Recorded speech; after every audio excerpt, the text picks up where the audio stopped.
Eh bien, bonjour et bienvenue à toutes et tous à ce deuxième rendez-vous de Septembre Rouge. Donc, Septembre Rouge, c'est le mois de sensibilisation au cancer du sang qui a été initié par l'association Vivre avec une NMP, les cancers hématologiques. Alors, on a déjà eu un premier rendez-vous le 1er septembre où on a vu que la plupart des maladies du sang étaient dues à un défaut de fonctionnement de cellules de la moelle qui conduit souvent à un manque de cellules sanguines. Mais il existe des cas où il y en a trop. Et comme me dit souvent Karine, ma moelle s'emballe, elle devient folle, elle produit trop. Et toute cette énergie aussi à l'image de l'énergie phénoménale qu'a déployée cette association et de sa présidente pour développer et instaurer Septembre Rouge et en faire le succès que c'est pour la seconde année consécutive. Donc l'objectif aujourd'hui va être de passer en revue et de comprendre ce que sont ces NMP. Alors NMP, c'est pour néoplasie myéloproliférative. Donc c'est des mots barbares que vont nous expliquer d'abord le professeur Hugo. Bonsoir professeur Hugo. Donc vous êtes hématologue au CHU d'Angers et le professeur Jean-Jacques Kiladjian. Bonsoir professeur Kiladjian. Et donc vous êtes hématologue à l'hôpital Saint-Louis à Paris. Bonsoir. Et donc je vais laisser la parole à Karine. Sur le chat, vous verrez quelqu'un qui répondra parfois à vos questions, sur l'onglet questions. Donc, c'est le docteur Pierre-Édouard de Bureau, qui est hématologue à Saint-Louis également. Très bonne conférence à tous. Très bien, bonjour à tous. Merci Oriane, merci Karine pour l'invitation et puis merci à tous d'être présents. Donc moi je vais commencer. Alors le titre est ambitieux, les NMP de A à Z. Je ne sais pas si on va répondre à toutes vos questions, mais on va au moins essayer de défricher le terrain. Alors vous savez...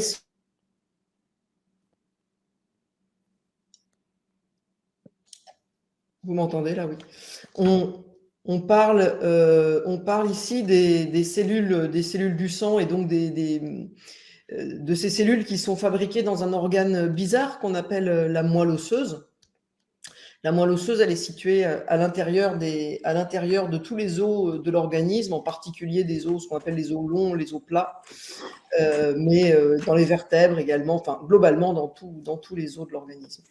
Et cette moelle n'a strictement rien à voir avec la moelle épinière, hein, ce sont vraiment deux choses complètement différentes. Donc, les cellules, ce qu'on appelle, nous, les hématologues, les cellules du sang, je dis souvent que les hématologues, on est des globulologues. C'est une façon plus claire d'expliquer ce qu'on fait. Hein. On s'intéresse à tout ce qui est globule, finalement, à toutes ces maladies bizarres et quelquefois un peu compliquées. Et en fait, dans le sang, on va trouver des globules rouges, on va trouver des plaquettes, et on va trouver des globules blancs, différentes sortes de globules blancs, et en particulier ce qu'on appelle des polynucléaires, qui sont des cellules qui servent à se battre contre les infections. Enfin, tous les globules blancs, globalement, servent à se battre contre les infections. Et donc, toutes ces cellules du sang, ou globules, c'est un terme vraiment générique, sont fabriquées dans la moelle osseuse un petit peu partout, avec un système assez complexe. On parle de cellules souches qui sont plus que des bébés cellules, sont plutôt des ancêtres des cellules. Hein. On a au départ, à la naissance, un ensemble d'ancêtres de cellules souches qui sont capables de se diviser, de se multiplier et de fabriquer tout au long de la vie des cellules normales qui vont se promener dans le sang et qui vont servir aux différentes fonctions habituelles nécessaires de ces globules. Alors, qu'est-ce qui se passe dans les syndromes myéloprolifératifs ou dans les néoplasies myéloprolifératives? Vous savez que les deux termes sont employés. Je vais essayer de vous l'expliquer de façon schématique et puis s'il y a des questions, vous les poserez après. Dans la thrombocytémie essentielle, les cellules, en fait, dans toutes ces maladies, dans toutes les néoplasies myéloprolifératives, ce qui se passe, ça a été un petit peu dit en introduction, c'est que la moelle osseuse travaille trop. Elle travaille trop bien, trop vite, trop tout le temps. Et c'est ce qui fait que le point commun entre toutes ces maladies, c'est qu'il y a souvent trop de cellules, trop de globules dans le sang. Et simplement, ce qui fait la différence, une des choses qui fait la différence entre les différentes maladies, c'est que le type de cellule qui est augmenté est différent d'une maladie à l'autre. Alors, dans la thrombocytémie essentielle, le premier mot, vous le connaissez tous, mais premier mot quand même bien compliqué, ce qui est augmenté, ce sont les plaquettes. Alors, thrombocyte, en fait, en médecine, ça veut dire plaquette. Donc, c'est pour ça qu'on dit thrombocytémie. Ça veut dire il y a trop de plaquettes dans le sang, de façon tout à fait étymologique. Et puis, on dit essentiel. Essentiel, ça veut dire on ne sait pas vraiment pourquoi. Historiquement, on ne savait pas très bien ce qui se passait. On disait juste il y a trop de plaquettes. Donc, ça, c'est ce qui est dessiné ici en jaune, les plaquettes. Dans la polyglobulie de Vaquez, ou on appelle ça maladie de Vaquez, ou polyglobulie de Vaquez, ou polyglobulie primitive, tout ça c'est synonyme. On va avoir donc une néoplasie myéloproliférative dans laquelle il y aura surtout trop de globules rouges. Ces globules rouges, pareil, vont s'accumuler dans le sang et vont donner, c'est pour ça qu'on parle stricto sensu de polyglobulie, ils vont être fabriqués en excès. Dans cette maladie, il y aura souvent aussi un excès de plaquettes, peut-être pas tout le temps, mais il peut y avoir un excès de plaquettes et quelquefois même un excès aussi de globules blancs, mais ce sont vraiment les globules rouges qui prédominent et c'est ça qui permet de faire le diagnostic dès le départ. Et puis dans la troisième forme, la troisième grande catégorie de ces néoplasies myéloprolifératives, qui est encore un peu plus compliquée, qu'on appelle la myélofibrose, ou myélofibrose primitive, quand elle commence comme ça, parce que la maladie peut commencer par une myélofibrose, ou alors les deux premières maladies qu'on vient de voir, la thrombocytémie essentielle ou la polyglobulie, peuvent évoluer secondairement vers une myélofibrose. On aura sûrement l'occasion d'en reparler. Dans cette myélofibrose, on a souvent trop de plaquettes, quelquefois un peu trop de globules blancs. Et paradoxalement, cette fois, on n'a pas trop de globules rouges, on en a souvent un peu moins. Et la raison est que, en fait, l'os, puisque donc on est bien dans l'os, hein, la moelle osseuse, va se densifier. C'est finalement la moelle elle-même ou la trame de l'os, les murs, si vous voulez. C'est comme si dans une maison, les murs devenaient de plus en plus épais. Et donc, il n'y a plus la place d'avoir toutes les cellules qu'il faudrait. Mais c'est quand même une maladie qui se rapproche des deux autres parce qu'en fait, ce qui se passe, c'est que ce sont les cellules de la moelle qui fabriquent les plaquettes, qui vont fabriquer aussi des molécules qui vont dire à la moelle osseuse comme ça de se densifier. Donc c'est vraiment lié aux cellules globules, même si le résultat c'est que vous avez une moelle que nous on appelle fibreuse. Et encore une fois, vous pouvez imaginer une maison dont les murs deviennent de plus en plus épais, et donc forcément les habitants qui sont les globules ont moins de place pour habiter. Alors, qu'est-ce qui se passe? Qu'est-ce qu'on sait? Qu'est-ce qui se passe? Pourquoi tout ça arrive? Alors, on ne sait pas tout d'abord. On sait pas tout. On sait des choses, mais on ne sait pas tout. Ce qu'on sait depuis maintenant une vingtaine d'années à peu près, c'est qu'il y a notamment une mutation. On va parler de plusieurs, mais une mutation qui est la mutation de JAK2. Alors, JAK2, c'est quoi? JAK2, c'est un gène. C'est les noms des gènes que vous avez en haut. C'est un gène qui est important pour... Alors nous, on parle de signal. C'est assez clair, le signal. En fait, une cellule a besoin de recevoir des signaux pour savoir si elle doit se multiplier, si elle doit se différencier. Qu'est-ce qu'elle doit devenir? Une cellule dans l'organisme, si elle est toute seule, sans environnement, sans personne qui lui dit rien, bah, il ne se passe rien. En général, d'ailleurs, elle meurt à ce moment-là, il ne se passe rien. Et donc, une cellule, pour évoluer, pour devenir une cellule notamment souche, hein, un ancêtre des cellules des globules, doit recevoir des signaux qui viennent de l'environnement, de l'organisme, des hormones, d'un certain nombre de choses, de facteurs qui lui disent ben là maintenant il faut proliférer, il faut se diviser, il faut se différencier en globules rouges, en plaquettes, etc. Et un des gènes très importants pour ce genre de choses, c'est évidemment pas le seul, hein, il y en a des centaines, mais un des gènes importants dans ces phénomènes de réception d'un signal qui vient de l'extérieur et qui va dire à la cellule quoi faire, ben c'est le gène JAK2. Et ce gène JAK2, normalement, donc, ne sera activé, c'est pas tout à fait le bon terme, hein, mais sera activé par des signaux extérieurs. Et ce qui se passe dans les néoplasies myéloprolifératives avec mutation de JAK2, c'est que même sans signal extérieur, alors que il n'y a pas d'ordre. Vous voulez, un signal, c'est un ordre. Hein. Je vais revenir un petit peu avec une image différente tout à l'heure, mais j'essaie pour l'instant d'employer des termes précis. Un signal doit arriver vers la cellule, et quand JAK2 est muté, ben même s'il n'y a pas de signal qui arrive à la cellule pour lui dire de proliférer, de se différencier, eh bien, elle va le faire quand même, ce qui est absolument anormal et qui fait que finalement, elle va s'emballer. On a dit tout à l'heure, ma moelle s'emballe. Mais c'est exactement ce qui se passe. La moelle s'emballe, pas toute seule parce qu'elle a envie, mais parce qu'on lui a mis un truc un peu défectueux à un moment qui est apparu, à un moment de la vie, qui est une mutation dans ce gène qu'on appelle JAK2.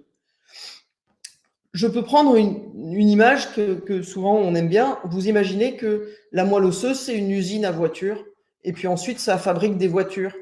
Et une cellule, c'est une voiture. Donc la moelle osseuse, c'est l'usine, et puis une cellule, c'est une voiture.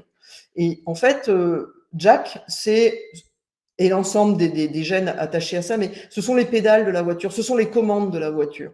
Et si vous avez une voiture, bah, si vous appuyez ni sur le frein ni sur l'accélérateur, la voiture, elle reste là où elle est et il ne se passe rien. Alors que normalement, donc l'environnement, c'est avec les pieds, quand vous allez appuyer sur l'accélérateur ou appuyer sur le frein, la voiture va avancer ou va ralentir en fonction de ce que vous lui dites de faire. Donc en fait, le conducteur, c'est l'environnement de la cellule et il va appuyer. Et les pédales de frein, par exemple, c'est JAK2, mais JAK2 normal. Et en fait, quand JAK2 est muté dans les néoplasies myéloprolifératives, eh bien, ce qui se passe, c'est que c'est comme si, alors que vous n'appuyez pas sur l'accélérateur est toujours un petit peu enclenché et la voiture avance et roule toute seule, alors que vous n'avez rien demandé. Et ça, c'est pas normal du tout. Par contre, la voiture ne va pas foncer dans un mur. C'est-à-dire que ça appuie pas à toute vitesse, à toute berzingue. Elle ne va pas monter à 300 à l'heure et monter dans un mur. Non, c'est comme s'il y avait quelqu'un tout le temps qui appuyait sur la pédale d'accélérateur et que donc ça avance doucement. Voilà un peu l'image que je peux essayer de vous donner, puis on pourra y revenir si vous voulez, mais voilà un peu ce qui se passe quand cette protéine JAK2 est mutée. C'est comme un accélérateur qui attend plus que vous posiez le pied dessus pour avancer. Les autres gènes qu'on peut trouver dans ces maladies sont des gènes connus un peu plus tardivement, ça fait moins de 20 ans, hein, ça fait 10 ans à peu près qu'on connaît, 10-15 ans qu'on connaît ces gènes qui sont mutés dans les néoplasies myéloprolifératives. Et donc, il y a le gène CALR, ou le gène de la calréticuline, et puis le gène MPL, qui est encore un autre récepteur. Vous voyez simplement sur la diapo, et c'est pour ça qu'on les a mis comme ça, que ce sont le même genre de molécules. Je ne vais sûrement pas rentrer dans les détails, sauf s'il y a des questions techniques, mais c'est un peu la même histoire à chaque fois, même si c'est plus facile à expliquer avec JAK2, les effets sont les mêmes. Quand ce gène est muté, la protéine est mutée sur la cellule, et sans signal, la cellule continue à avancer, à se proliférer, à se différencier, alors que personne ne lui a rien demandé. Voilà ce qui se passe dans la moelle osseuse. Alors la question qui est pourquoi il y a des mutations de JAK2, je pense qu'on l'aura, on pourra y revenir, mais en vrai, on ne sait pas. Donc ces mutations de JAK2, de CALR et de MPL, on va les trouver dans les 3 maladies qui sont les néoplasies dont on vient de parler, donc la polyglobulite vaqueuse, la thrombocytémie essentielle et la myélofibrose. On va les trouver à des fréquences différentes, je vais y revenir, mais globalement, on va trouver ces 3 mutations potentiellement chez chaque personne qui est atteinte de ces maladies. Et finalement, vous voyez, j'ai dit 20 ans, hein, les découvertes des mutations de JAK2, donc ça commence à faire maintenant, hein, c'était 2005, le monde entier a découvert ces mutations en 2005 au niveau de la communauté. Avant, on ne savait pas du tout ce qui se passait dans les cellules. Ce sont les avancées du séquençage de l'ADN des cellules qui a permis de faire ces découvertes. Et puis avec le temps, vous voyez, MPL, c'est venu un petit peu après, en 2006. Calréticuline, c'est encore plus tard, hein, il y a presque 10 ans, vous voyez, entre les deux, et c'est parce que c'était pas si simple à trouver. Et puis, entre-temps, on a trouvé beaucoup d'autres mutations, parce qu'aujourd'hui, vous entendez partout aux informations qu'on est capable de séquencer l'ADN de façon beaucoup plus précise qu'il y a 20 ans, et on peut trouver d'autres mutations. Mais on y reviendra peut-être aussi avec vos questions, mais il faut savoir que vraiment, les mutations principales au sens du déclenchement de la maladie et de l'évolution de la maladie sont sans doute, en tout cas les 3 dont on a parlé. Les autres peuvent orienter un petit peu le pronostic ou des réponses au traitement, mais c'est encore des choses plus compliquées et à la fin, on vous parlera un petit peu de recherche. C'est encore du domaine de la recherche parfois. Alors, on va revenir à des choses simples. Comment est-ce qu'on fait un diagnostic de néoplasie myéloproliférative ? Je commence par la prise de sang, même si le professeur Keladjian viendra après sur les signes cliniques qui peuvent amener à faire cette prise de sang, mais en tout cas, le diagnostic se fait sur la prise de sang. Et globalement, ce qu'on va trouver, c'est qu'en faisant une prise de sang qui compte les globules, c'est ce qu'on appelle un hémogramme. Quand votre médecin vous prescrit, ça s'appelle soit hémogramme, soit NFS, ce qui veut dire numération formule sanguine, mais numération pour compter les globules. On les compte, on les regarde, on voit des globules qui sont relativement normaux, pas complètement, mais qui sont assez normaux. Par contre, ils sont trop nombreux. on en trouve trop. Et ça, assez vite, pour un hématologue, ça fait évoquer ce genre de maladie quand on est avec quelques symptômes. Quand on a comme ça cette augmentation du nombre de globules, soit globules rouges, soit plaquettes, soit un peu des deux, soit un peu de globules blancs, on va suspecter donc les 3 maladies dont je viens de parler, la polyglobulite vaqueuse, la thrombocytémie essentielle ou la myélofibrose, et on va faire les tests moléculaires. En gros, si je veux être très schématique, dans la polyglobulite vaqueuse, il n'y a que des mutations de JAK2. Ce n'est pas toujours les mêmes. Je crois que je ne vais pas rentrer dans les détails, j'attendrai vos questions, mais globalement, toutes les personnes qui ont une maladie de Vaquez ont une mutation de JAK2. Les quelques exceptions font que la médecine et les gens, ce n'est pas des maths, mais globalement, c'est toujours des mutations de JAK2. Alors que dans la thrombocytémie essentielle et dans la myélofibrose, on peut trouver les trois gènes mutés, enfin pas les trois ensemble, mais on peut trouver soit JAK2, soit CALR, soit MPL, et avec des fréquences qui sont différentes donc d'une maladie à l'autre. Donc là, vous voyez, c'est pour vous donner une idée, les mutations de JAK2 représentent 95% des polyglobulies, alors qu'on ne va pas trouver de mutation de CALR ou de MPL, alors que dans la thrombocytémie essentielle, on va trouver un peu plus de la moitié des cas des mutations de JAK2, et puis ensuite, dans des cas moins fréquents, des mutations de CALR et rarement des mutations de MPL. Dans la myélofibrose primitive, c'est un petit peu plus réparti, avec jusqu'à 30% de mutations de CALR, 10% de mutations de MPL. Ce qui est important, c'est de savoir simplement que c'est parce qu'on connaît ces fréquences que l'on cherche ces mutations quand on suspecte une maladie comme ça. Et ensuite, c'est en fonction des différentes maladies qu'on va adapter la suite du programme. Mais là, je pense que je vais passer la parole. Non, d'abord, je vais vous dire un mot aussi. Pour finir le diagnostic, au-delà de la prise de sang avec l'analyse moléculaire, il y a un examen que vous connaissez certainement pour la plupart d'entre vous, qu'on appelle la biopsie médulaire, et qui est un examen particulièrement redouté, qui peut être très désagréable. Il n'est pas toujours, mais il peut être désagréable. Et il est malheureusement, encore aujourd'hui en tout cas, vraiment important pour nous, parce qu'il permet véritablement de lire la moelle osseuse, de regarder pas uniquement dans le sang les globules, s'il y en a beaucoup et comment ils sont. On va regarder l'architecture de la maison. Je vous disais, c'est rentrer dans l'usine. Hein, je vous disais, la moelle osseuse, c'est l'usine. Et si on regarde que les globules, on regarde que les cellules qui sortent de l'usine. Alors, c'est très bien, mais ça suffit pas complètement à être sûr de ce qu'on va voir. Et en particulier, si on veut voir cette myélofibrose qui peut survenir dans les 3 maladies, il faut absolument, au moins au départ, au diagnostic, penser à faire une biopsie médulaire. Elle est en tout cas, à chaque fois que nécessaire, elle est faite par l'hématologue. Et l'hématologue n'en fera pas en trop. Si on peut s'en passer, on s'en passera. Mais souvent, on ne peut pas s'en passer. Et je vais passer la parole au professeur Kiladji. Merci beaucoup. Bonsoir à tous. Donc, cette fameuse prise de sang dont le professeur Hugo vous a parlé, qui est faite parfois de manière fortuite, parce que dès qu'on a un petit pet de travers, comme on dit, on fait souvent faire une prise de sang. Et cette fameuse numération, c'est l'examen qui est le plus demandé dès qu'on fait une prise de sang. Quasiment tout le temps, il y a ça. Après, on peut avoir un bilan du foie, du rein, plus spécifiquement, mais il y a quasiment toujours cette numération. Donc, il faut simplement, comme l'a souligné le professeur Hugo, ne pas négliger des anomalies qu'on verrait dessus et des excès de cellules. En tout cas, si vous constatez ça sur un de vos examens, demandez pourquoi et est-ce qu'il ne faut pas le vérifier quelques semaines ou quelques mois plus tard pour être sûr que ce n'était pas quelque chose de transitoire et que ça déclenche le diagnostic de ces maladies. Et sinon, ça peut être devant tout un tas de symptômes dont certains en haut à droite sont assez évocateurs de cette famille de maladies, ce qu'on appelle les érythromélalgies. Ce sont des manifestations très particulières au niveau des doigts, des mains et des pieds, mais des toutes dernières phalanges qui deviennent toutes rouges avec une sensation de brûlure intense, et ça dure très peu de temps, quelques minutes, et ça disparaît. Sans laisser de traces, il n'y a pas d'anomalie qui reste sur la peau, etc. Donc ça, c'est un symptôme assez spécifique de ces maladies-là. L'autre que certains d'entre vous connaissent peut-être malheureusement et qui parfois est très compliqué à gérer, c'est ce qu'on appelle le prurite à l'eau ou le prurite aquagénique. C'est quoi? C'est des démangeaisons à chaque fois qu'on est au contact de l'eau et plus particulièrement de l'eau chaude. Mais sinon, comme vous le voyez en bas à gauche, il peut y avoir tout et n'importe quoi. avec de la fatigue, des maux de tête, des petits signes neurologiques bizarres, des troubles visuels, voire des éclairs lumineux, des choses comme ça, ce qu'on appelle des acouphènes, des petits bruits dans les oreilles, des vertiges, des petits saignements de nez, échymoses, des choses comme ça. Ce qui est important, c'est tout le monde a ça, hein, un moment, un jour, on est fatigué, etc. C'est que soit ils ont une intensité inhabituelle, soit ils durent de manière inhabituelle plusieurs jours sans qu'il y ait vraiment de cause.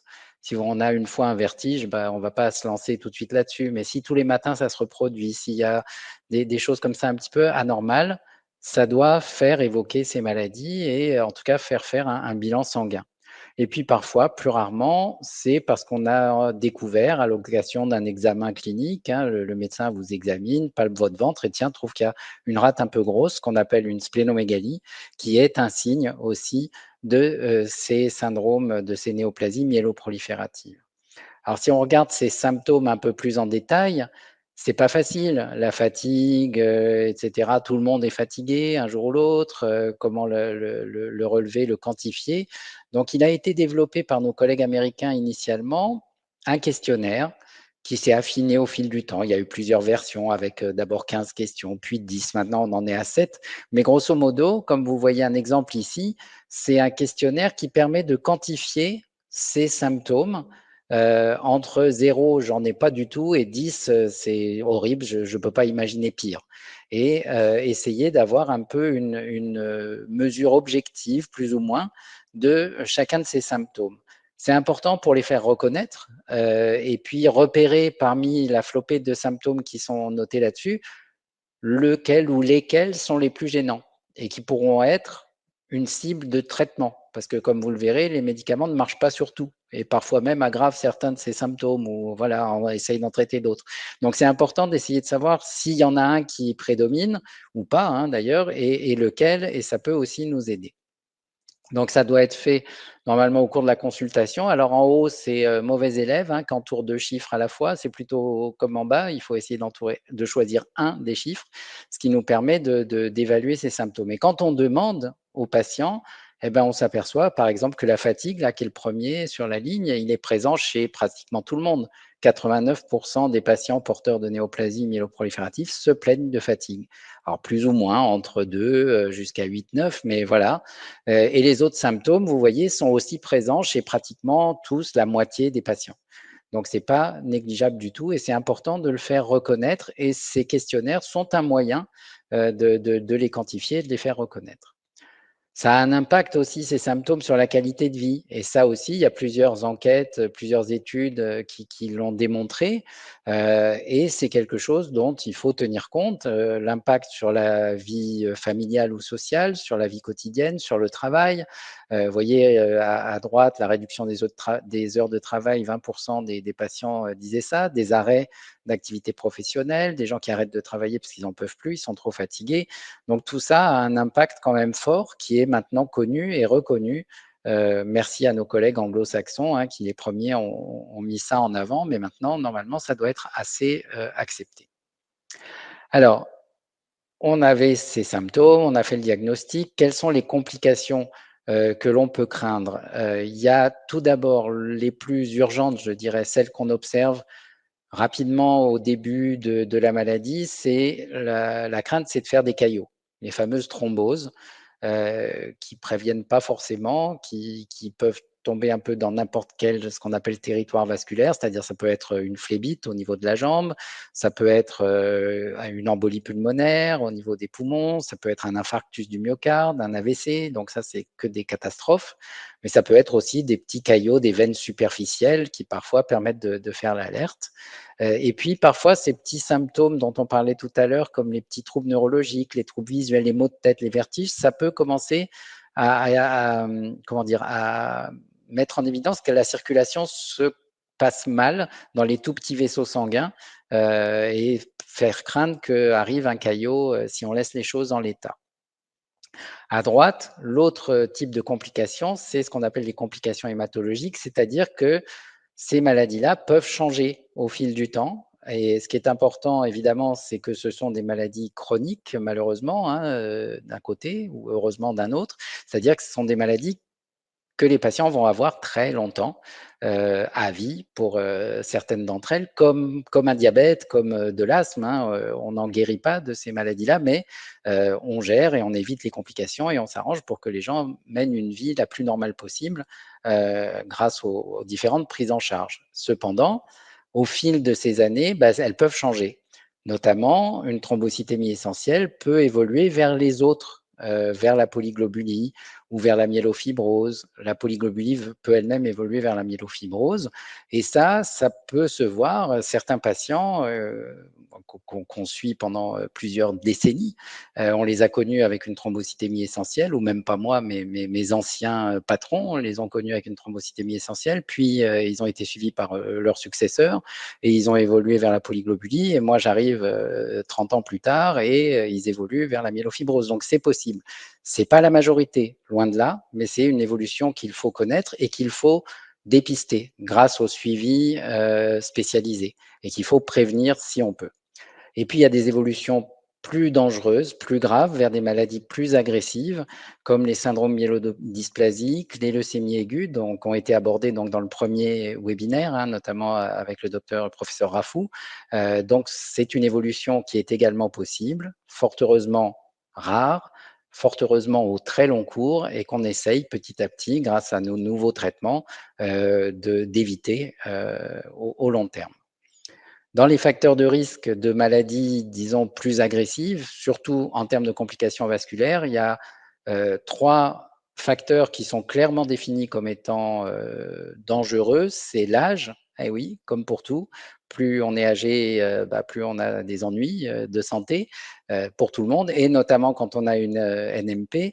Et donc l'âge de 60 ans est un peu une limite, en gros, parce que dans la population générale, à partir de 60 ans, on fait plus de caillots déjà spontanément, parce que nos artères sont vieillies, parce qu'on a un peu de cholestérol, parce qu'on a un peu de diabète, un peu de surpoids, un peu de ceci, de cela.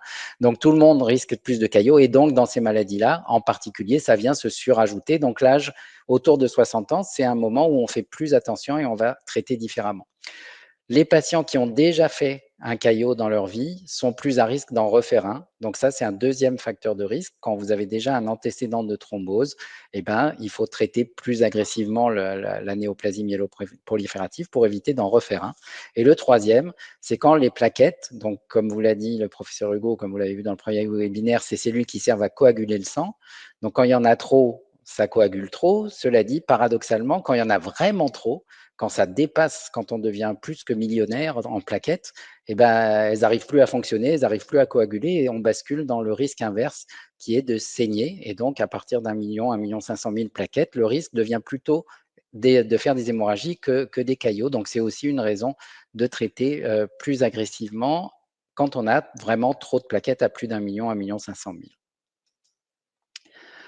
Et qu'est-ce qu'on veut avec notre traitement? On ne peut pas vous guérir au jour d'aujourd'hui de manière certaine, à part par l'allogreffe de moelle osseuse, l'allogreffe de cellules souches hématopoïétiques, qui est, comme on dit, le seul traitement qui guérit de ces maladies-là, puisqu'en gros, on élimine votre moelle et on vous en donne une neuve, voilà, qui n'a pas la maladie. Donc, quand ça marche, quand ça se passe bien, vous êtes complètement guéri. Mais c'est pas pour tout le monde, parce que c'est une procédure risquée, dangereuse, il faut avoir un donneur, etc. Et plus l'âge avance, plus c'est dangereux, donc c'est limité aussi dans le temps. Donc, quels sont nos objectifs actuellement? C'est tout d'abord de soulager les symptômes, de limiter ce risque de caillot, comme on l'a vu, le risque de vasculaire, notamment pendant les premières années suivant le diagnostic, tout en ayant en ligne de mire le long terme, parce qu'on va vous garder longtemps normalement dans notre suivi. Vous allez nous mettre à la retraite, et voire même nos successeurs. Donc pour ça, il faut qu'on évite, si possible, que vous fassiez de la leucémie aiguë. Si tout le monde est d'accord là-dessus, c'est bien. Donc on fait ça et on essaye de préserver l'avenir. Et c'est tout le but, en gros, de ces suivis spécialisés, c'est que, en gros, une thrombocytémie essentielle, c'est quoi? C'est trop de plaquettes, on vous donne un médicament et on regarde si les plaquettes se normalisent. N'importe quel médecin peut le faire. Vous-même, vous pouvez suivre vos chiffres. En général, c'est ce qu'on essaye de vous apprendre, et puis adapter les choses. Ça, c'est pas compliqué.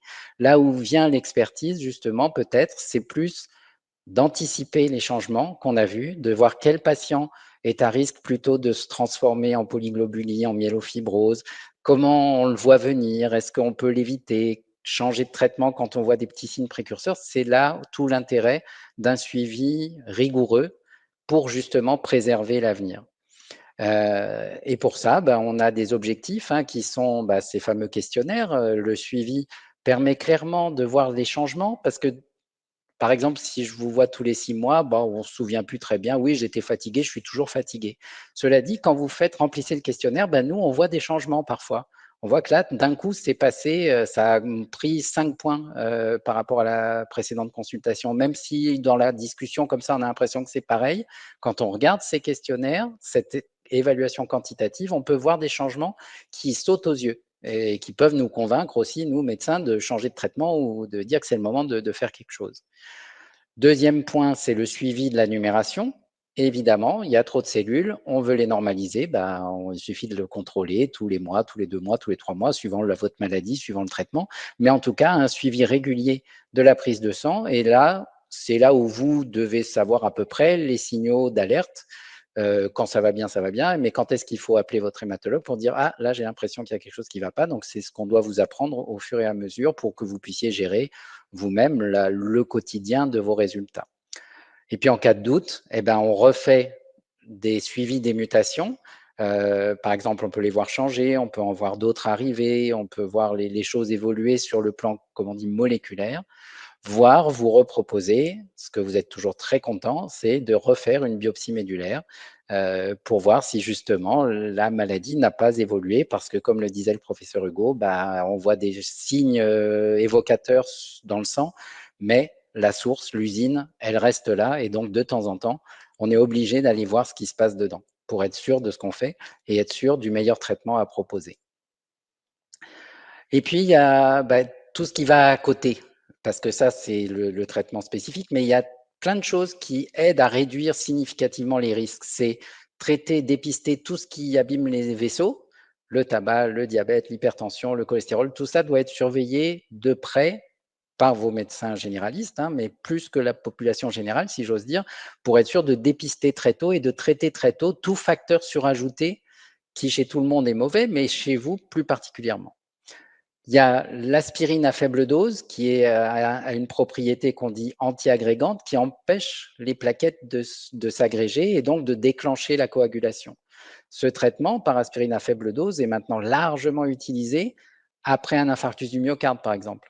Tout le monde, pratiquement après un infarctus du myocarde, a des petites doses d'aspirine, autour de 100 mg, à peu de choses près, entre 75 et 200, disons, par jour. Ça n'a aucun effet antalgique, ça ne marche pas du tout sur la fièvre et les douleurs. Par contre, ça a cet effet sur les plaquettes et ça les empêche de coaguler trop tôt.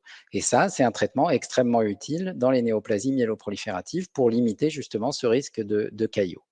Et puis, dans la polyglobuline vaquaise, un objectif clair, bien identifié, bien déterminé par des essais cliniques, c'est de maintenir le paramètre qu'on appelle hématocrite, qui représente en grosso modo la concentration du sang en globules rouges.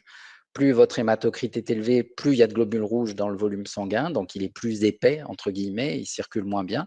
Plus l'hématocrite est bas, moins il y en a et parfois on tombe dans l'anémie à ce moment-là.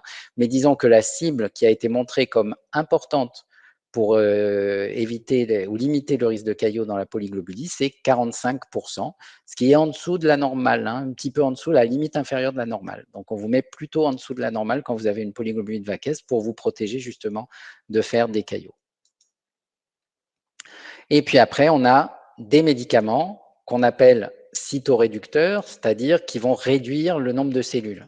Vous voyez qu'ils se croisent à peu près sur les 3 maladies. Ils marchent plus ou moins chacun dans les 3. Alors, le plus classique, c'est l'hydroxyurée, qui est ce qu'on appelle un antimétabolite, une espèce de chimiothérapie light, entre guillemets, qui ne va pas faire tomber les cheveux, etc. C'est pas, sauf si on en avale 3 boîtes d'un coup.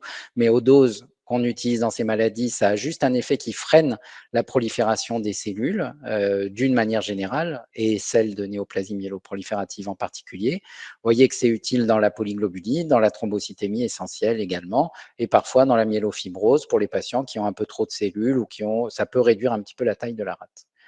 Le deuxième médicament que vous voyez dans la liste pour la polyglobulie, c'est l'interféron alpha, qu'on retrouve aussi hors AMM dans la thrombocytémie essentielle et dans la myélofibrose. L'interféron alpha, c'est complètement différent. C'est une sorte d'immunothérapie. C'est un médicament qui va stimuler l'immunité, qui a aussi un effet contre les cellules cancéreuses. C'est un traitement qu'on utilise dans le cancer du rein, etc., mais qui a surtout comme effet de stimuler l'immunité et de vous aider à vous débarrasser vous-même de vos cellules mutées. Donc ça, c'est pas mal. Alors, il y a un petit truc qui est apparu sur mon écran, ça m'a perturbé, excusez-moi.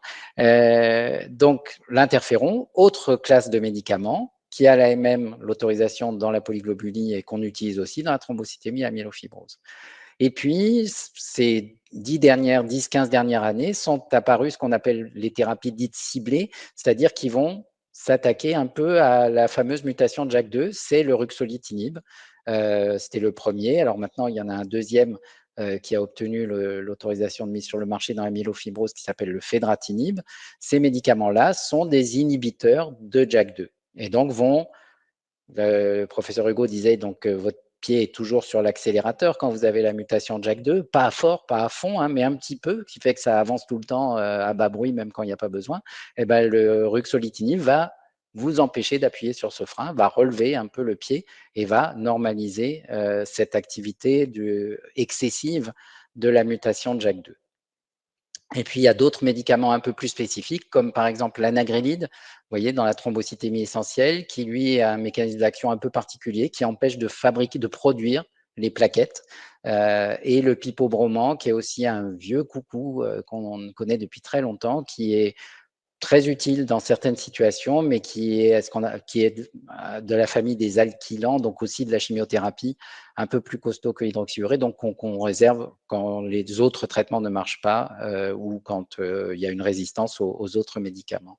Donc, vous voyez qu'on a un arsenal déjà pas trop mal pour traiter ces maladies-là, avec des médicaments qui ont des profils très différents, des mécanismes d'action très différents et des effets très différents.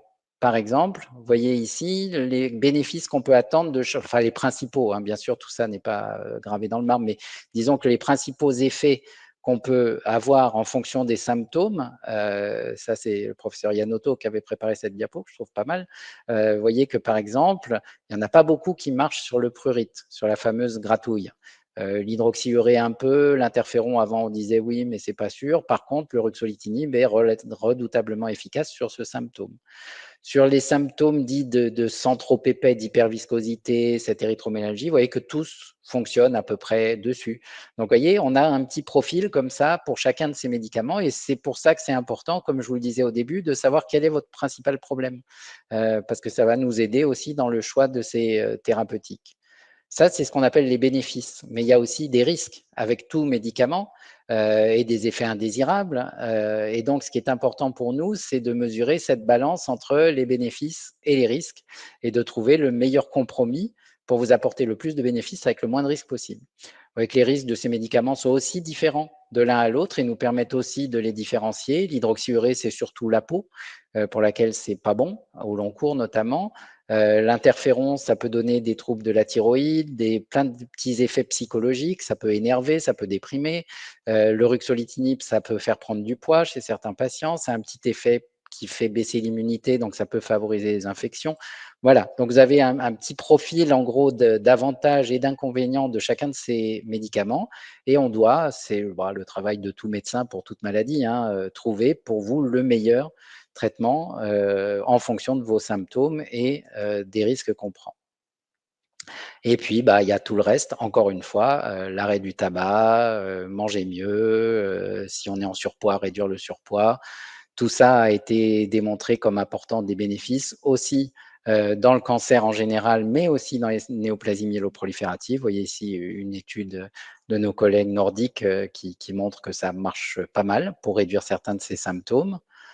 Vous voyez ici l'activité physique, le sport, le fameux sport. On dit que c'est bien pour la santé. Je devrais d'ailleurs écouter et m'y mettre. Mais bon, faites ce que je dis, pas forcément ce que je fais.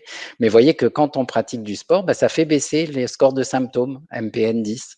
Et c'est un très bon traitement, en gros, de la fatigue. notamment. Et beaucoup de patients se sentent beaucoup moins fatigués, paradoxalement, alors qu'ils n'ont pas envie de faire du sport parce qu'ils sont fatigués, mais quand ils s'y mettent, là, ce symptôme-là est largement amélioré chez la plupart d'entre eux. Un petit focus sur la gratouille, ce fameux prurite. Ça, c'est aussi le professeur Yanoto qui avait préparé ces diapos. On l'a vu, certains médicaments cytoréducteurs peuvent agir dessus, mais il y a aussi tout un tas de traitements symptomatiques dont, dans mon expérience, aucun ne marche de manière universelle, encore une fois, et chaque patient a son truc. Ou son astuce, etc. Alors, il y a les antihistaminiques comme les antiallergiques, parfois des antidépresseurs, il y a des antinauséeux, donc plein de choses qui peuvent parfois être utiles individuellement chez un patient ou chez un autre. Il y a la photothérapie ou l'UV-thérapie qui était un traitement très utilisé avant le ruxolitinib, par exemple, dans la polyglobulie où le prurite était parfois horrible. Des séances d'UV-B notamment permettaient de réduire ce symptôme. Et d'ailleurs, ceux d'entre vous qui l'ont, ce symptôme, remarquent souvent que ça va beaucoup mieux l'été quand on est à la plage, avec s'exposer au soleil, etc. Avec ces UV, réduit ce symptôme. À l'inverse, c'est pas très bon pour la peau, donc surtout quand on est sous hydroxyurée. Donc c'est à gérer avec précaution en se disant qu'on cumule aussi des risques de toxicité cutanée entre les UV et le traitement par hydroxyurée, par exemple. Et puis, il y a des petites astuces, ça c'est toujours professeur Yanoto. Les conseils du professeur Yanoto, c'est c'est ce que font certains patients, c'est-à-dire ils réduisent le contact avec l'eau en prenant moins de douches ou se douchant à l'eau froide, ce qui n'est pas très agréable, sauf en ce moment peut-être, éventuellement, mais voilà, mais pas toute l'année. De pas se frictionner avec sa serviette, mais tamponner. Il y en a qui se sèchent au sèche-cheveux. Vous voyez, bon, tout un tas de petites astuces que chacun d'entre vous arrive à mettre en place parfois, mais bon, globalement, ça empoisonne quand même la vie, et si on arrive à le régler avec un médicament, c'est quand même mieux.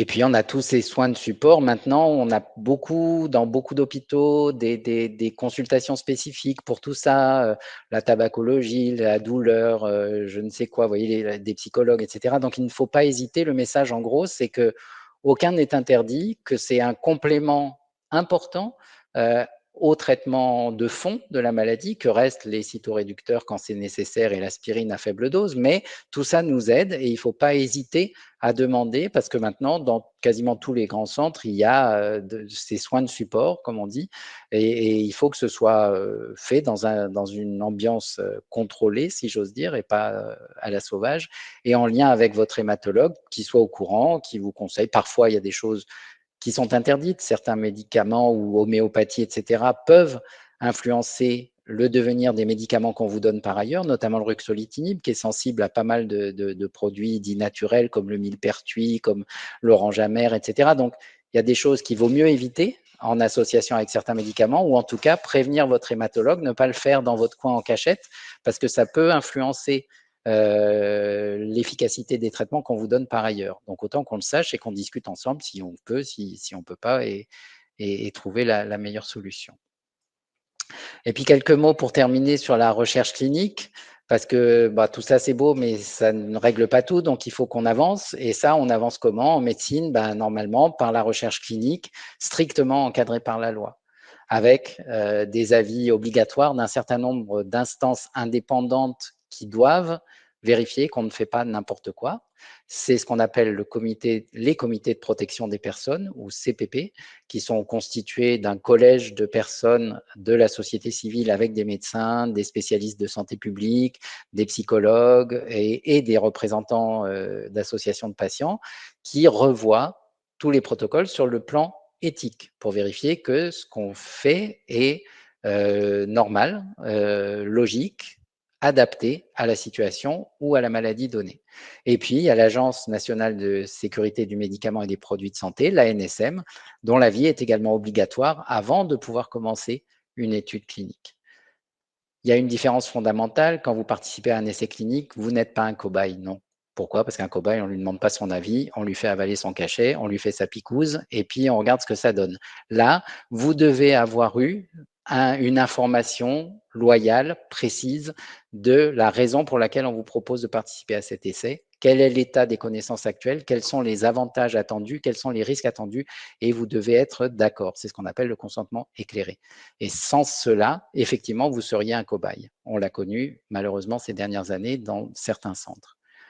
Il y a 4 phases de développement. La phase 1, c'est la première administration chez l'être humain, parce qu'un jour, il faut bien commencer à le donner à une personne, ce médicament, même si on fait des essais sur des cellules, sur des modèles et des choses comme ça, ben, un jour, il faut bien que quelqu'un l'avale. Donc, c'est ce qu'on appelle la phase 1.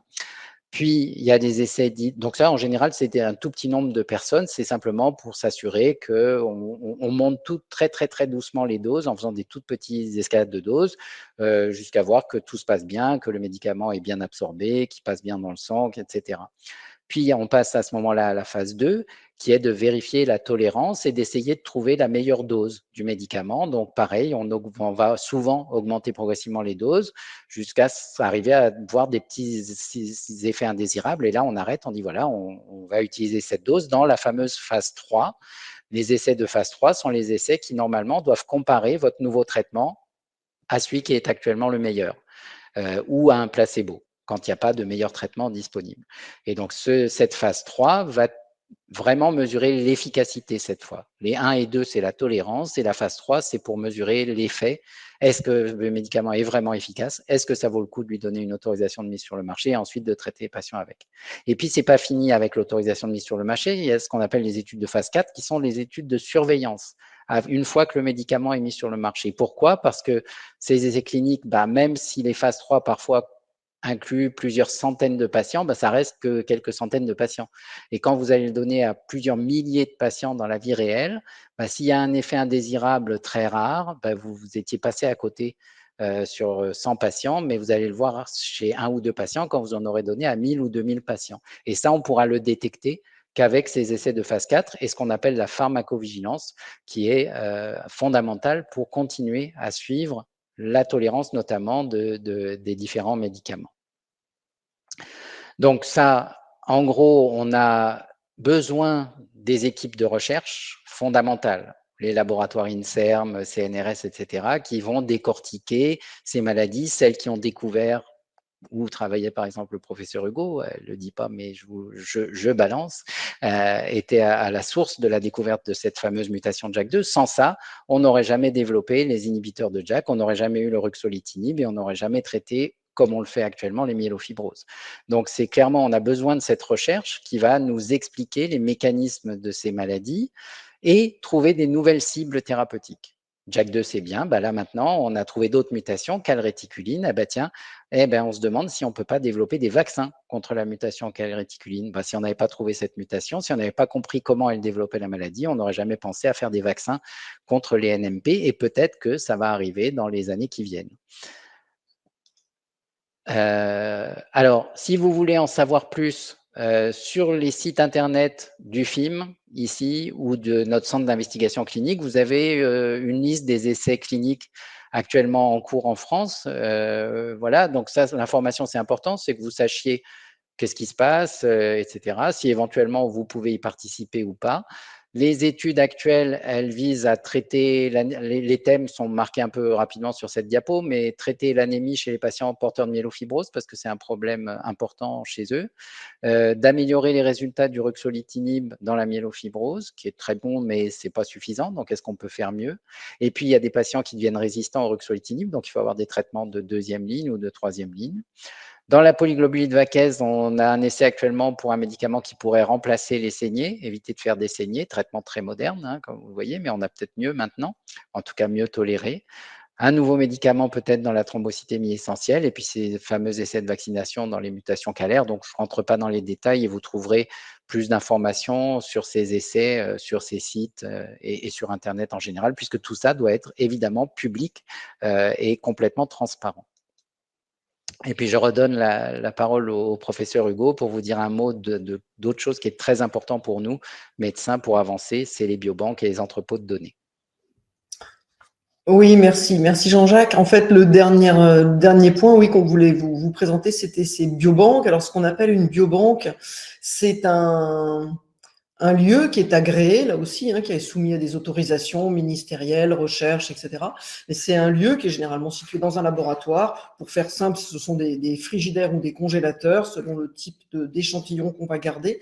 Donc, ce sont des congélateurs dans lesquels on va stocker les échantillons de sang ou de moelle osseuse qu'on aura récupéré tout au long du diagnostic ou du suivi de votre maladie et qu'on peut mettre dans ce congélateur qui est destiné à la recherche. Alors, ce qu'il faut savoir, c'est que quand on fait ça, c'est là aussi extrêmement encadré.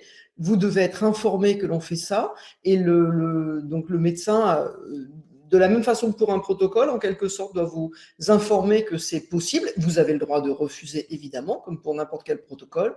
Et il faut savoir que ce que l'on met dans le congélateur et qui peut être amené à chercher, à servir à la recherche, est anonymisé. C'est-à-dire qu'on ne garde pas votre nom dans le congélateur qui part pour la recherche. Autant il y a votre nom dans les congélateurs ou les frigidaires ou les tubes de sang qui arrivent au laboratoire tous les jours pour faire le diagnostic, pour faire l'hémogramme, pour faire la mutation de JAK2 dans votre cas précis et suivre votre maladie, évidemment, il y a votre nom sur le tube. Ça paraît logique. Mais dès qu'on met le tube dans le congélateur pour la recherche, il est ce qu'on appelle anonymisé.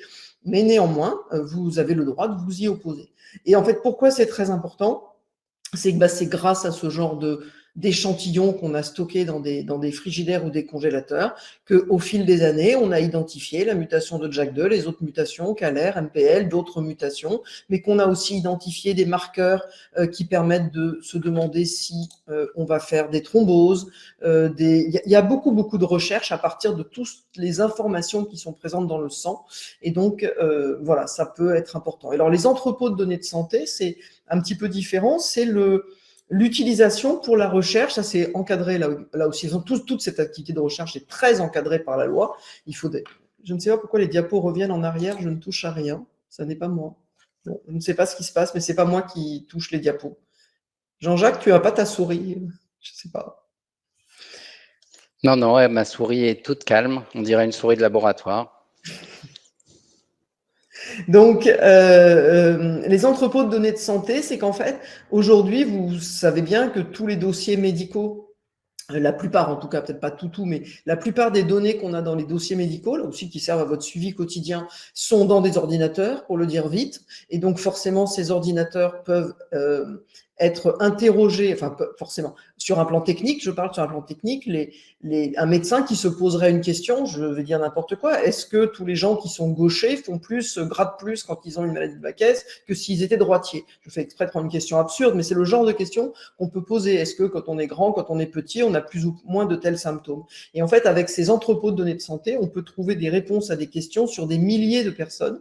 Mais néanmoins, là encore, les données vous concernant d'abord, ne sont pas automatiquement utilisables, vous pouvez vous y opposer. C'est une question générique qui est généralement maintenant posée quasiment à l'entrée dans un hôpital.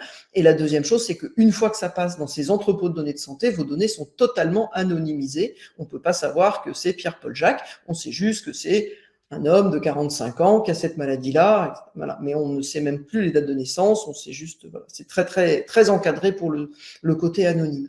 Mais si vous voulez, c'est un peu la même histoire, c'est-à-dire que dans un cas, ce sont les données cliniques, les données du dossier, dans l'autre cas, ce sont les données biologiques. En fait, c'est le fait de participer à ces recherches, qu'on appelle aussi quelquefois des cohortes. Peut-être qu'un jour, on pourra parler vraiment de tout ce qu'on peut trouver, ou de vous donner des exemples de choses qui ont été trouvées en hématologie à partir de tous ces programmes de recherche très larges. Mais voilà, ça nous aide à identifier les bonnes questions. Le partenariat avec vous, avec les associations, est très important parce que vous pouvez aussi avoir des questions auxquelles nous, on n'a pas pensé. Et ces méthodologies-là peuvent nous permettre d'y répondre. Et ça a été un petit peu dit par Jean-Jacques Kelaljian. On voudrait insister. D'abord, tout ça est très réglementé. Vous avez toujours le droit de dire non, et en tout cas de poser toutes les questions que vous voulez à votre hématologue. Et globalement, il faut être absolument convaincu que la recherche, la participation à la recherche, que votre médecin fasse de la recherche, qu'il vous propose de la recherche, favorise le bon soin. C'est un cercle vertueux. C'est-à-dire que le fait qu'un médecin vous dise peut-être qu'il y a un protocole, ce protocole, il aura été tellement encadré, il va vers l'augmentation des connaissances. Il n'empêche, vous avez le droit de dire non. Voilà, c'est un cercle vertueux, mais vous avez le droit, sur une étude précise, de pas accrocher. Voilà, je crois que c'est notre dernière diapositive et qu'on est prêt pour vos questions. Ok, merci beaucoup pour toutes ces explications. Alors, moi, je voulais vous partager avec vous une question d'Evelyne et qu'on se pose tous, hein, parce qu'on est, il y a en formation scientifique, on n'est pas au top. Est-ce que le pourcentage de mutation est important dans la gravité et l'évolution de la maladie? Voilà, quand on dit, moi, Jack, il a muté, enfin, moi, si je vous dis à combien il a muté, vous allez rigoler. Moi, je suis à 2%, petite joueuse. Et puis, à côté, il y a quelqu'un qui va me dire, ah ouais, moi, je suis à 78. Alors, qu'est-ce que ça veut dire? Est-ce que ça veut dire que moi, je peux oublier mon aspirine et compagnie? Ou, ah oui, d'accord, ok. D'accord, je n'oublierai pas. Bon, alors, comme dirait l'autre, ça dépend, madame. Alors, oui, il est évident qu'il y a un lien. Alors, d'abord, il y a un lien de façon très, alors, comment je vais dire, physiopathologique en clair. Dans le terme de la survenue de la maladie, en fait, le pourcentage de JAK2, alors ça marche surtout pour JAK2 déjà, on va le dire tout de suite, c'est-à-dire que pour CALR et pour MPL, il y a très peu de données, c'est très différent. On va parler que de JAK2 sur le pourcentage de la mutation. Le pourcentage de la mutation qu'on va trouver au diagnostic de la maladie au tout début est généralement, enfin même pratiquement toujours, plus faible dans les thrombocytémies essentielles et plus élevé dans les polyglobulies. Dans les myélofibroses aussi, c'est souvent plus élevé. Alors en fait, 2% dans une thrombocytémie essentielle, c'est vrai que c'est pas beaucoup, mais c'est assez fréquent. On a souvent des petits taux de pourcentage de JAK2. Alors, c'est un peu compliqué à expliquer comme ça. Faudrait qu'on arrive presque à faire des schémas. Mais en fait, il semblerait que comment je vais expliquer ça?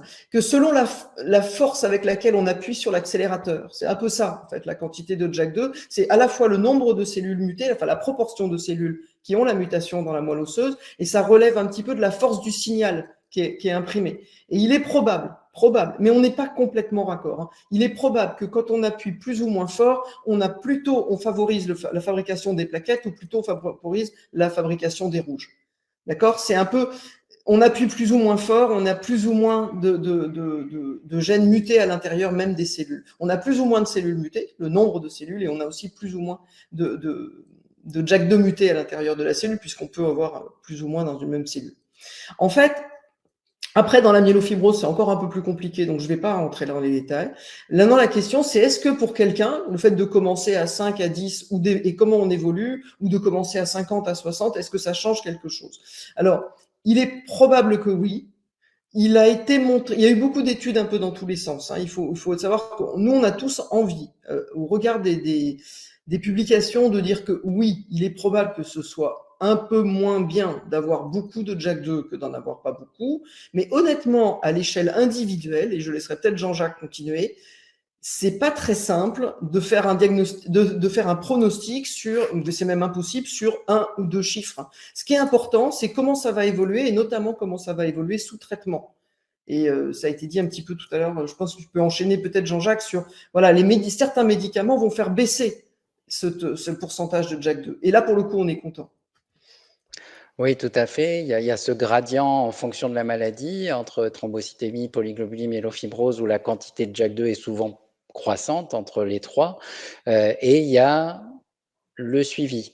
Et c'est vrai qu'un chiffre élevé au diagnostic n'est pas forcément mauvais, voilà, mais quand on voit au cours des années augmenter le pourcentage de mutation et notamment franchir la barre de 50% souvent, hein, ça veut dire que là, on a une majorité des cellules. Parce qu'en gros, ça veut dire quoi ce pourcentage? Ça représente très imparfaitement, c'est pas 2% en fait, mais ça représente grosso modo la proportion de cellules anormales avec la mutation au sein des cellules normales, grosso modo. Et donc, vous comprenez bien que plus ce pourcentage va augmenter, plus ça veut dire que les cellules anormales sont en train de prendre le dessus sur les cellules normales dans la moelle osseuse, probablement. Il faut aller le vérifier, mais c'est souvent ça. Et donc, que la maladie risque d'avancer. Et notamment, ces fameux changements qu'on voit, thrombocytémie vers polyglobulie, dont je vous parlais tout à l'heure, ça s'accompagne quasiment toujours d'une augmentation de la mutation de JAK2. Alors, le suivre, c'est pas forcément recommandé au jour d'aujourd'hui. C'est pas dit dans les recommandations qu'il faut que vous fassiez votre JAK2 tous les ans, tous les mois ou tous les 10 ans. Mais néanmoins, c'est vrai que c'est une information qui peut nous aider à anticiper des évolutions de la maladie, des choses comme ça. Merci beaucoup. Alors, le docteur de bureau s'était arrêté de répondre aux questions parce qu'en fait, vous y répondez au cours des échanges. Donc, c'est très intéressant. Alors, on reste sur les mutations juste là. Il y a une des personnes qui nous a évoqué les triples négatifs. Alors, est-ce que vous pouvez nous expliquer, parce que je pense que tout le monde ne sait pas ce que c'est que triple négatif. Et aussi, j'avais noté, quand est-ce que ces mutations apparaissent au cours de la vie et pourquoi elles apparaissent, s'il vous plaît? Alors, on va aller tout de suite à la dernière. La dernière, on ne sait pas pourquoi ces mutations apparaissent. Non, mais c'est-à-dire qu'on n'est pas dans des. Ce sont des mutations de type oncogénique, hein, faut être clair. Ce sont des mutations qu'on ne transmet pas. C'est pas des mutations héréditaires. Ce sont des mutations qui surviennent un jour. On va y revenir quand, c'est compliqué, mais on va y revenir. Dans une cellule ou dans quelques cellules, dans la moelle osseuse, et qui peuvent, c'est même pas dans tous les cas, hein, peuvent entraîner le déclenchement d'une néoplasie myéloproliférative. Donc pourquoi? On ne sait pas.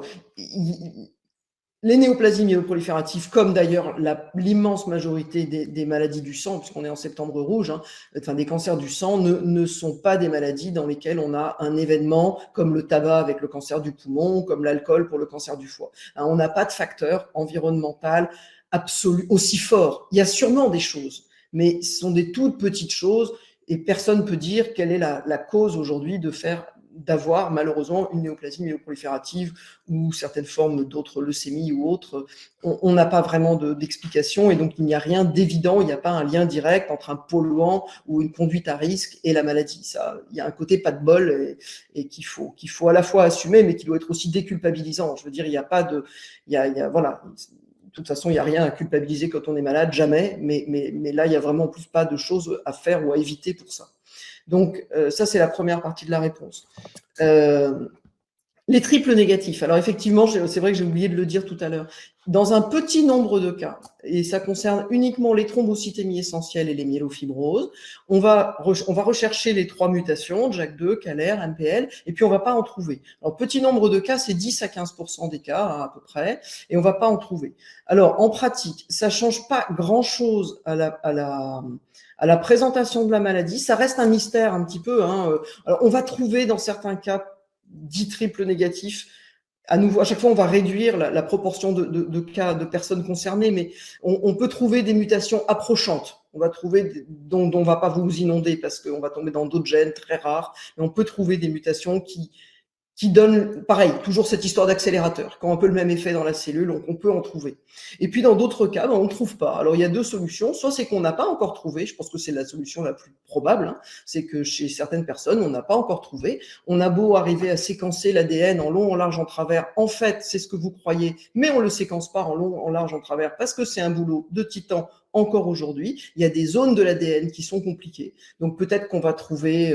dans les années qui viennent, même sûrement, d'autres choses. Il y a une chose qui est probable, c'est que les 10 ou 15% de personnes chez qui on ne trouve pas ces mutations n'ont pas toutes la même explication. C'est quelquefois d'autres mutations très rares, quelquefois peut-être d'autres mécanismes moléculaires qu'on n'a pas encore compris, mais c'est pas tout le monde pareil. C'est pas une case uniforme. C'est un petit peu variable d'une personne à l'autre. Je ne sais pas si ça répond particulièrement. J'avais vu passer dans le même ordre d'idée la question de comment est-ce qu'on peut évoluer quand on a notamment une thrombocytémie essentielle triple négative. Alors, on ne va pas faire une polyglobulie JAK2 mutée, effectivement, mais la maladie peut évoluer comme une thrombocytémie essentielle mutée, une thrombocytémie essentielle non mutée ou triple négative peut évoluer vers une myélofibrose ou vers une leucémie, à peu près dans les mêmes proportions, pour le dire vite, à l'échelle individuelle. Hein, mais voilà, ça ne change pas fondamentalement. Ça nous embête, nous aussi, parce qu'on n'est pas sûr. On aime bien trouver ces marqueurs. On est absolument sûr. Vous voyez bien que ces maladies, et peut-être certains d'entre vous ont eu un petit peu de temps avant le diagnostic. C'est pas toujours facile à diagnostiquer. Et c'est vrai que quand il n'y a pas de marqueur moléculaire, on peut être un peu plus embêté et on va regarder encore plus cette biopsie médulaire dans le détail pour être vraiment sûr qu'on pose le bon diagnostic, puisqu'on n'a pas ce petit drapeau qu'est la mutation. Pour nous, c'est un petit drapeau, hein, la mutation, ça dit, bon, ben voilà, il y a trop de globules, il y a une petite mutation comme attendu, bon, on sait que c'est ça, faisons maintenant le bilan, trouvons le meilleur traitement. Quand il n'y a pas ce petit drapeau qui dit, coucou, je suis une néoplasie myéloproliférative, on est très, très attentif, mais clairement, 10 à 15% des personnes sont concernées. Vous parliez tout à l'heure de l'évolution de ces différentes pathologies. Est-ce que vous avez des chiffres justement sur ces évolutions? Alors évidemment, on pense tout de suite à tout ce qui est hors NMP, enfin l'après, les leucémies et tout ça. Est-ce que vous savez, est-ce qu'on sait, par exemple, il y a en gros 10% de TE qui évoluent il y a, voilà. Ou alors c'est pour l'instant, c'est encore, il n'y a pas de chiffre à donner. Alors, ça revient à l'histoire du diagnostic, hein, dont parlait Valérie juste avant, c'est-à-dire que attention au diagnostic, parce qu'il y a d'autres maladies qui peuvent avoir un petit bout de JAK2 aussi, qui traînent, hein, dans les maladies qui ont été évoquées au webinaire précédent. Dans ces formes triple négatives, ça peut être aussi pas forcément une NMP. Et donc, en gros, pour que vous sachiez, là, on a eu l'air de dire que c'était facile de faire le diagnostic. C'est vrai que la plupart du temps, c'est facile, mais il y a des critères qui ont été développés par l'OMS pour faire le diagnostic et qui sont casse-pieds. Il y a des critères dits majeurs, des critères dits mineurs, il y en a 3 ou 4 majeurs, 5 ou 6 mineurs qu'il faut tous cocher. Et si on ne le fait pas, pourquoi ça? Parce que justement, parfois, il y a des formes frontières qui sont mixtes un peu à cheval entre une néoplasie myéloproliférative et un syndrome myélodysplasique. Et ça, on les trouve surtout dans les formes triple négatives, les choses comme ça. Donc, c'est pour ça que d'abord, être vraiment allé au bout du diagnostic et avoir mis vraiment tous les points de son côté parce que justement, les risques sont pas les mêmes. Et souvent, dans la littérature qu'on a, qui est assez ancienne, qui fait la plupart du temps référence à des registres, des gens qui ont regardé dans leur ancienne histoire. Donc, c'est souvent des maladies diagnostiquées 20 ans avant, évidemment, parce que heureusement, ces patients survivent très longtemps. Donc, avant qu'il se passe des choses, il faut au moins 10, 15, 20 ans et tout a fondamentalement changé. En gros, tous les 10, 15 ans, il y a eu des gros changements dans la prise en charge. Donc, on a des chiffres sur des trucs qui sont diagnostiqués parfois avant l'ère des mutations, parfois pas avec tous les bons critères diagnostiques, donc on ne sait pas trop la propreté en gros de ces études-là. Donc bon, tout ça étant dit, on en a des chiffres, hein, voilà, mais est-ce vraiment indispensable? Parce que comme je dis toujours, ça nous aide nous, parce que ça nous donne une idée des risques et des machins pour chacun, mais individuellement, si je vous dis vous avez 10% de risque de faire une PV dans les 5 ans, bah, vous allez la faire ou pas la faire? Vous n'allez pas en faire 10% de PV. Soit vous la faites, soit vous la faites pas. Ce sera 0 ou 100%. Donc voilà, pour chacun, si vous voulez, ça. Et puis même pareil, si c'est 90%, bah, vous pouvez avoir de la chance ce jour-là et vous la ferez jamais. Donc voilà, c'est à remettre un petit peu à l'échelle individuelle. Ces données nous sont importantes pour justement justifier des traitements différents, justifier nos essais cliniques, dire bah voilà, ça fait partie des patients qui ont des gros risques d'évoluer parce qu'ils ont un âge très élevé, ils ont beaucoup de JAK2, j'en sais rien, ils ont de la fibrose dans la biopsie au départ, voilà. Donc tout ça, ça justifie qu'on leur propose un nouveau traitement, par exemple. Mais pour vous individuellement, je suis incapable de dire quel est votre risque de transformation à vous dans 5 ans, 10 ans, 20 ans.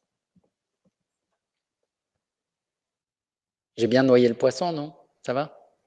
C'était très clair. En tout cas, on a une question, alors sûrement pour le professeur Hugo. Quelle est la différence entre JAK2 exon 12 et JAK2 exon 14? Après, on sortira des mutations, mais… Ah non, mais moi je suis très contente de pouvoir expliquer tout ça. Alors, en fait, c'est la place de alors sur le plan là aussi de la maladie, sur le plan clinique, sur le plan pronostic, pour le coup, ça change absolument rien. C'est la différence, c'est qu'en fait, les 95% des mutations de JAK2 sont dans l'exon 14. Elle s'appelle JAK2 V617F, celle pratiquement que tout le monde, ceux qui avaient une mutation de JAK2, c'est celle-là que vous avez.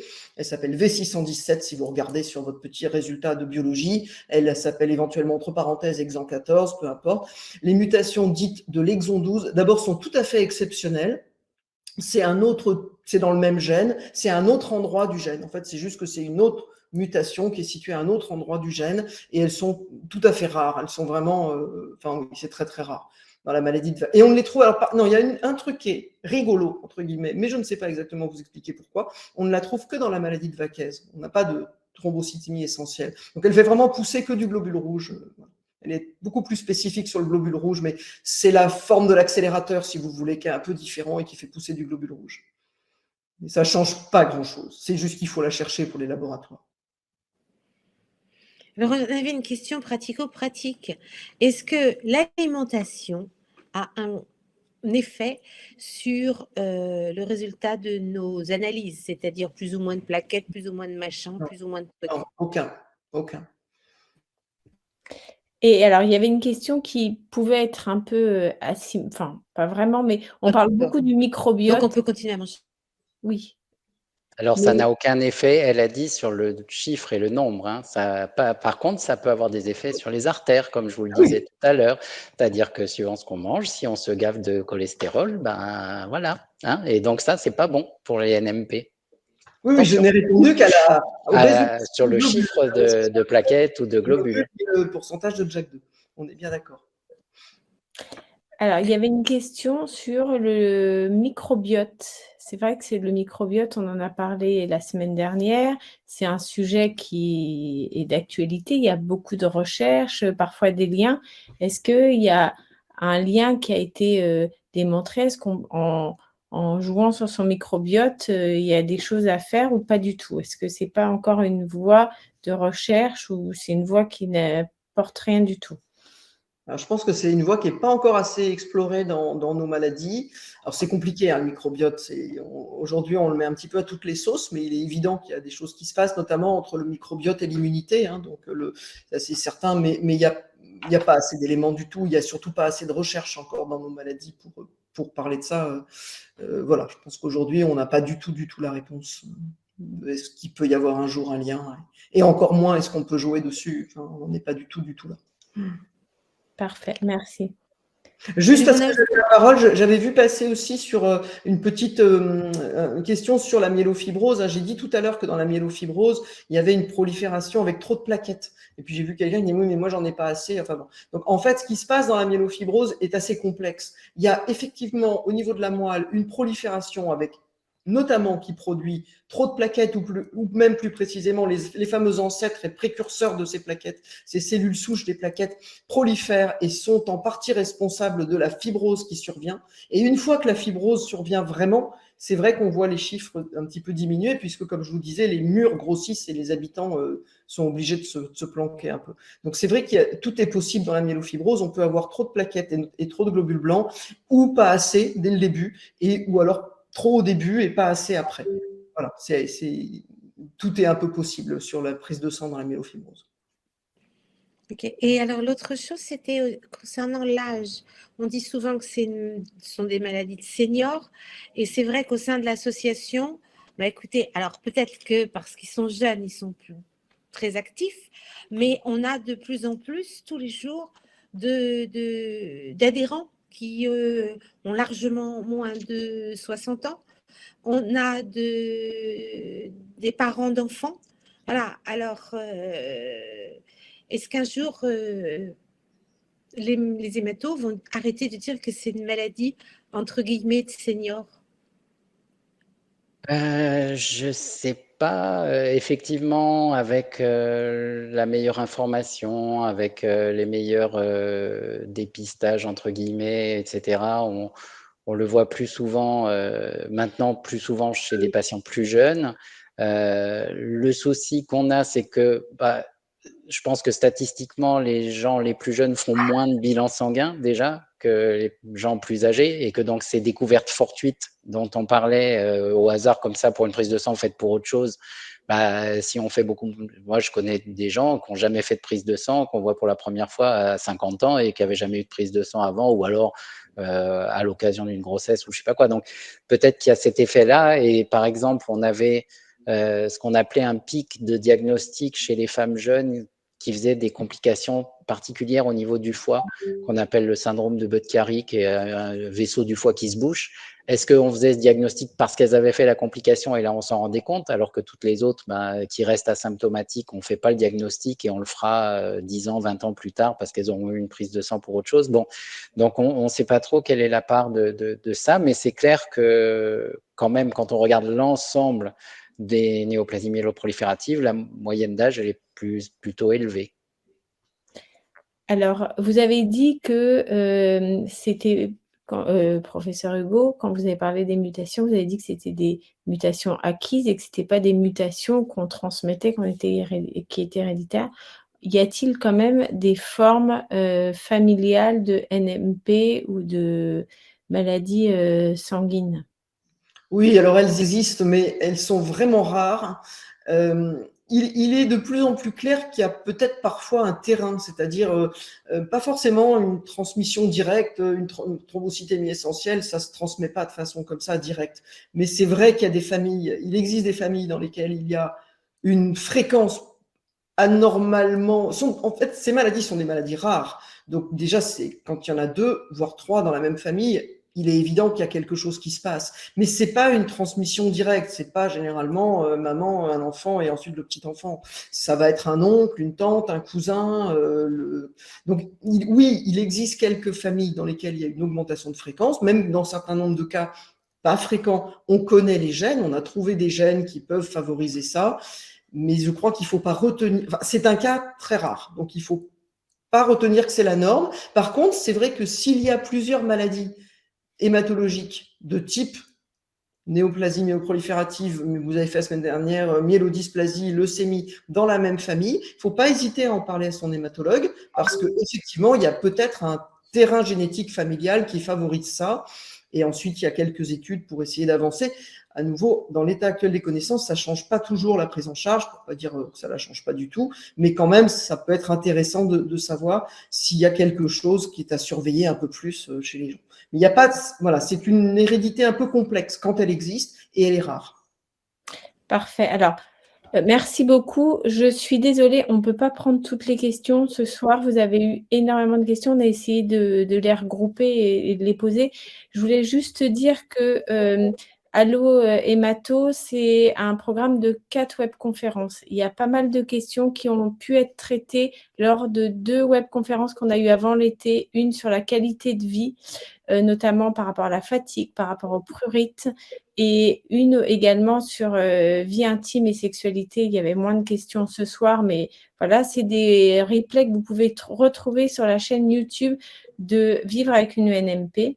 Et bien sûr, pour 2024, avec Karine, on a pris en note pas mal de choses, les démarches administratives, la vie professionnelle, quand on a des douleurs, quand on est fatigué, quand on a un traitement, quand on a une maladie chronique.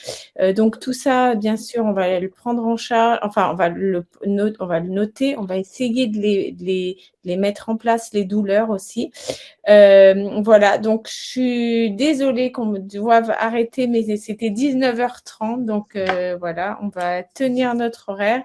Karine, est-ce que tu veux dire un mot? Écoutez, merci à tous. Merci d'abord au professeur Kiladian et au professeur Hugo. Si vous avez vraiment des questions, alors pour les adhérents, vous me les posez, vous me les envoyez via WhatsApp. Pour les autres, vous nous les envoyez par mail sur vivreavecunenmp@gmail.com. Et puis, continuez, on n'est que le 11 septembre, donc tous continue à se mobiliser pour Septembre Rouge, pour faire parler de nos pathologies, des pathologies de nos copains de galère, et puis aller cogner à la porte de vos mairies, de vos médecins et tout, pour qu'il leur reste encore, je suis nulle en maths, mais il doit rester à peu près 19 jours, je crois, pour encore faire parler des NMP et des autres cancers du sang. Et puis, merci à tous et bonne soirée. Et moi, je vais vous dire...